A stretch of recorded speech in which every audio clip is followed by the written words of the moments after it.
Bonjour, je vais vous présenter un document s'agissant de la démarche pour mettre en place une situation d'apprentissage, tout en espérant qu'il vous sera utile au niveau théorique qu'au niveau de la pratique. Alors, il comprend 7 étapes et chaque étape comprend elle-même entre 1, 2 ou 3 phases. Alors, on commence par la phase de la mise en route et d'appropriation. Alors, avant toute entrée dans une situation réelle et nouvelle, il est nécessaire d'opérer une mise en route. C'est souvent un rappel de la leçon précédente ou le bilan des activités des séances précédentes ou un rappel de contexte. Dans la phase d'appropriation, il va s'agir pour les élèves d'entrer dans la situation proposée, de comprendre ce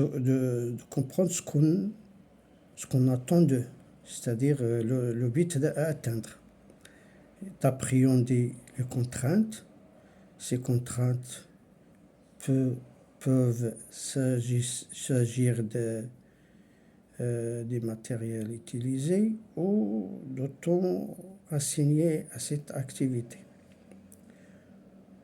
Ensuite, les modalités du travail. Deuxième étape, s'agit de la phase de recherche et de la phase manipulatoire.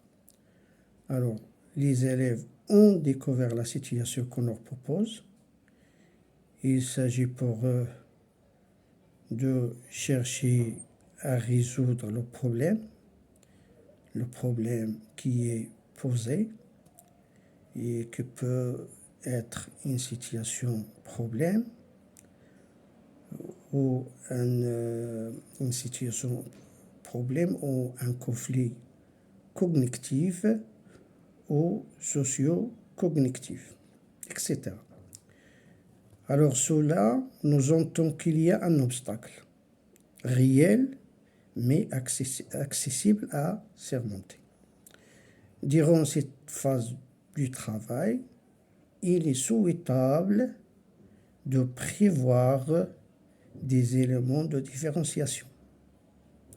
Cette recherche peut être faite collectivement, individuellement ou en groupe.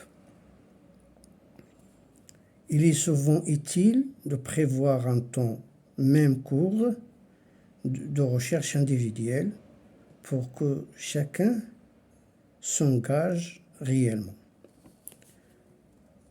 Concernant la troisième étape, phase de mise en commun et phase de synthèse, les travaux réalisés précédemment sont collectés pour être présentés,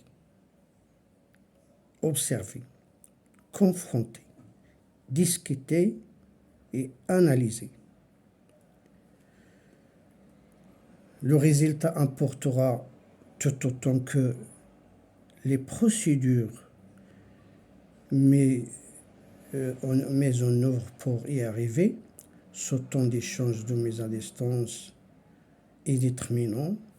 Il est opportun de garder une trace des remarques qui sont faites. La mise en commun peut se faire sur un temps différé pour permettre à l'enseignant, en fonction des proportions des élèves, d'organiser les échanges. Quatrième étape, s'agit de la phase de structuration et d'institutionnalisation.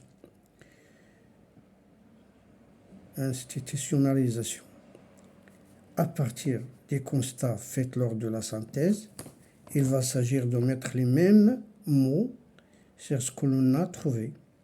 Ce travail peut se faire en ayant recours à l'écrit comme outil de la pensée.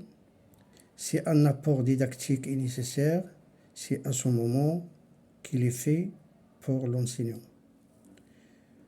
5e étape, on y trouve 3 phases.